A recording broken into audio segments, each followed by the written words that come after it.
Kenapa ada orang lalai beribadah kepada Allah Subhanahu wa Ta'ala? Kenapa ada orang zolim dan berlaku curang kepada orang lain? Atau kenapa banyak orang-orang yang berbuat maksiat kepada Allah Subhanahu wa Ta'ala? Kenapa? Jawabannya, karena dia merasa umurnya panjang, sehingga dia lupa akan ada hari yang dimana disebut dengan hari kematian. Dalam surah Al-Jumu'ah ayat ke-8 Allah Subhanahu wa Ta'ala berfirman, A'udzu billahi minasyaitonir rajim. Qul innal mauta alladzi tafirruna minhu fa innahu mulaqikum thumma turadduna ila 'alimil ghaibi wasyahadati fayunabbi'ukum bima kuntum ta'malun. Sesungguhnya kematian yang kamu lari daripadanya, ia pasti menemui kamu. Kemudian kamu akan dikembalikan kepada Allah yang mengetahui yang gaib dan yang nyata. Lalu dia berikan atau dia beritakan kepadamu apa yang telah kamu kerjakan. Seseorang yang ingat mati, teman-teman sekalian, maka akan sangat berhati-hati dengan apa yang dilakukannya atau apa yang dikatakannya. Dalam surah Ar-Rahman ayat 26-27 yang sering teman-teman dengar, Kullu man 'alaiha fan wa yabqa wajhu rabbika dzul jalali wal ikram. Semua yang ada di bumi ini akan binasa, dan tetap kekal zat Tuhanmu yang mempunyai kebesaran dan kemuliaan. Suatu hari ada seorang Ansor yang datang kepada Rasulullah SAW, memberikan salam pada Rasul dan bertanya, "Wahai Rasulullah, mukmin manakah yang paling baik?" Maka beliau pun menjawab, "Yang paling baik adalah yang paling baik akhlaknya." Lalu, mukmin mana yang paling cerdas? Kemudian beliau pun bersabda, "Yang paling cerdas adalah yang paling banyak mengingat mati dan yang paling baik dalam mempersiapkan diri untuk alam berikutnya. Itulah mereka yang cerdas."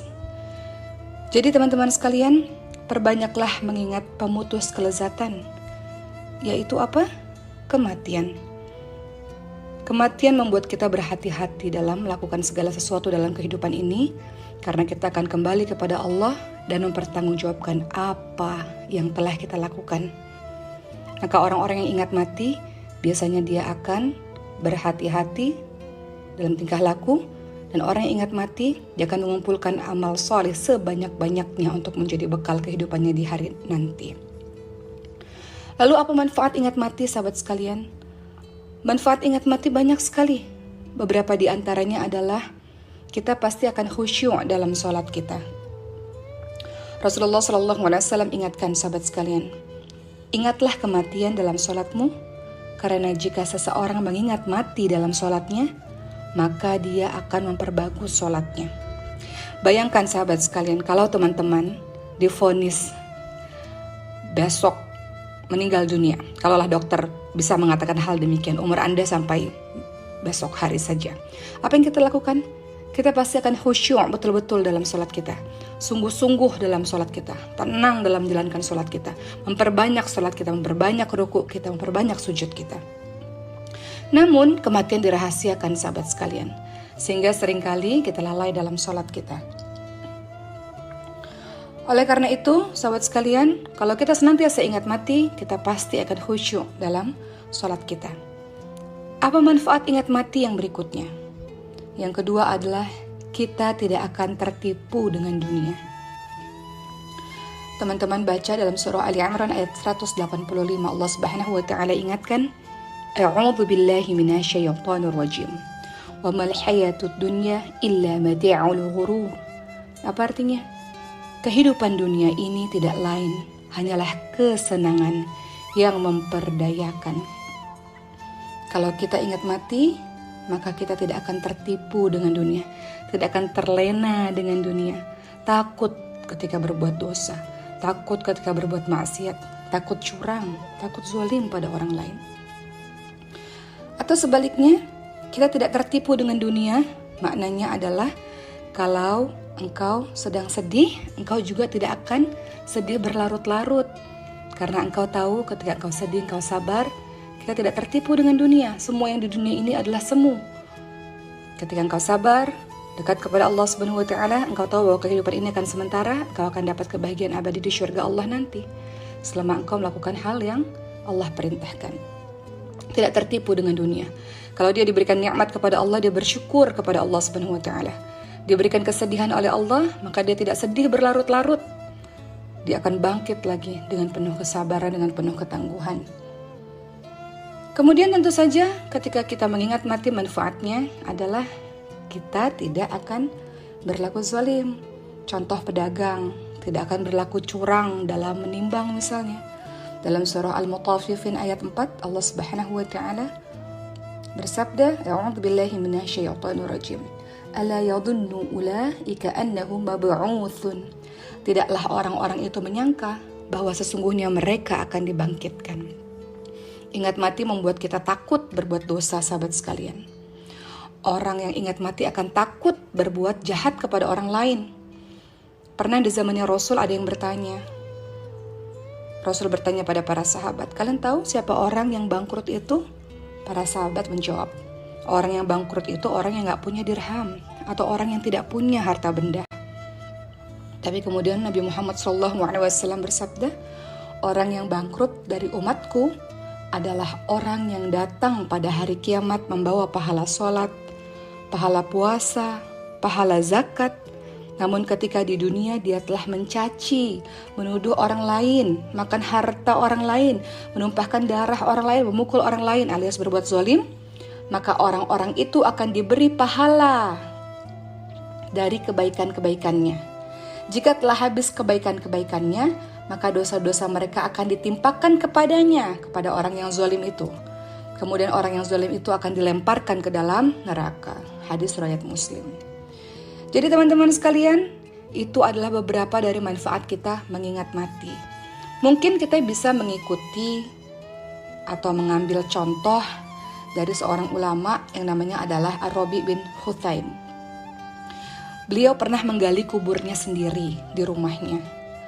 Jika beliau merasa pada hari itu beliau berbuat dosa, beliau akan bergegas masuk ke dalam lubang tersebut, berbaring di sana.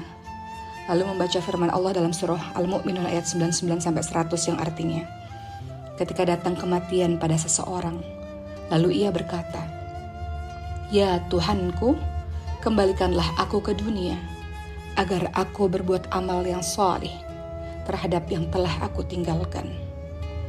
Begitulah sahabat semua, mungkin dalam kehidupan kita yang sekarang, persiapkan kain kafan misalnya di lemari, sehingga setiap kali kita mengingat kain kafan tersebut kita akan ingat mati. Atau mungkin bisa melakukan apa yang dilakukan oleh Ar-Rabi bin Huthaim tadi, menggali lubang di pekarangan rumah kita atau di belakang rumah kita, saat berbuat dosa masuk ke dalamnya dan rasakan ketika engkau menjadi seorang mayit apa rasanya. Sahabat sekalian, ketahuilah bahwa ciri dari dekatnya hari akhir adalah kematian yang mendadak. Banyak orang berleha-leha, bersantai-santai, lalai, enjoy dalam melakukan maksiatnya. Mereka tidak tahu bahwa kita ini sudah memasuki pada dekatnya hari akhir, yang salah satu ciri-cirinya adalah kematian yang mendadak. Kematian yang mendadak. Ibnu Mas'ud radhiyallahu anhu berkata, sahabat sekalian, kematian mendadak adalah keringanan terhadap seorang mukmin dan siksaan yang membawa penyesalan terhadap orang kafir. Para ulama mengatakan bagi ahli maksiat, orang yang suka berbuat kejahatan, keburukan, mati mendadak adalah bentuk murka Allah. Tidak ada persiapan kematian dan dia belum bertaubat. Bayangkan, kita ketahui bersama bahwa seseorang dimatikan sesuai dengan kebiasaannya. Kalau kita biasa berzina, na'udzubillah min dzalik, maka kita mati dalam keadaan sedang berzina. Kalau kita hobi bermabuk-mabukan, maka kita pun mungkin akan mati dalam keadaan sedang mabuk-mabukan seperti itu. Sebaliknya, bagi teman-teman yang senantiasa hari-harinya membaca Quran, mungkin saja dimatikan dalam keadaan membaca Quran. Atau bagi teman-teman yang suka bersodakoh, mungkin dimatikan dalam keadaan sedang memberikan sodakoh. Atau bagi teman-teman yang suka sujud, betapa banyak kita saksikan orang-orang yang meninggal dunia dalam keadaan sujudnya. Karena memang hari-harinya mereka adalah orang-orang yang suka bersujud, sahabat sekalian. Jadi, waspadalah, kita tidak pernah tahu kapan datang kematian itu kepada kita, sahabat sekalian. Yang kita bisa lakukan adalah senantiasa berbuat baik dan baik seterusnya. Memang Allah Maha Pengampun, betul. Allah mengampuni semua dosa kecuali dosa syirik, betul. Tapi jangan beranggapan berbuat dosa sedikit saja atau sekali saja setelah itu bertaubat kepada Allah. Allah mengampuni semua dosa, betul, tapi masalahnya kita tidak pernah tahu kapan kita dimatikan oleh Allah Subhanahu wa taala.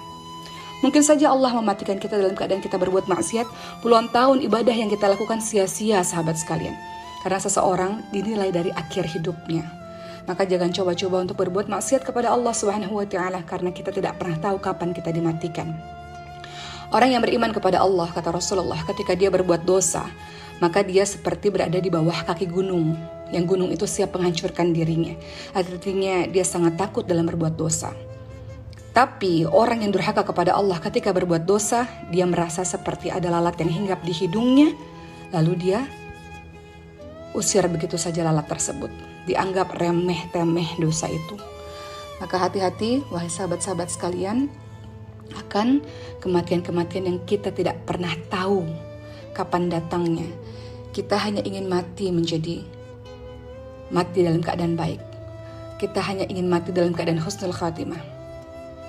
Kalau banyak orang bertanya apa sih definisi sukses itu, maka versi dari saya, sahabat sekalian, dan mungkin untuk kita semua, seorang yang dikatakan sukses adalah ketika dia dalam hidupnya menebar manfaat kepada banyak orang, menebar kebaikan kepada banyak orang. Kata Rasulullah, khairun nas anfa'uhum linnas, sebaik-baik orang-orang yang bermanfaat untuk orang lain. Setelah itu yang dikatakan sukses kalau matinya husnul khatimah, sahabat sekalian. Husnul khatimah, mati dalam keadaan baik.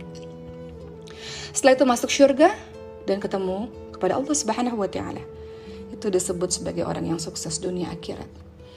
Jadi sahabat sekalian, mudah-mudahan dalam tausiah singkat saya ini, teman-teman semua dan saya senantiasa ingat mati. Umur kita tidak panjang, sahabat sekalian. Umurnya Rasulullah SAW dan umatnya Rasulullah tidak panjang, sekitar 60-70 tahun. Dan mudah-mudahan kita menjadi orang yang betul-betul mempersiapkan bekal kita.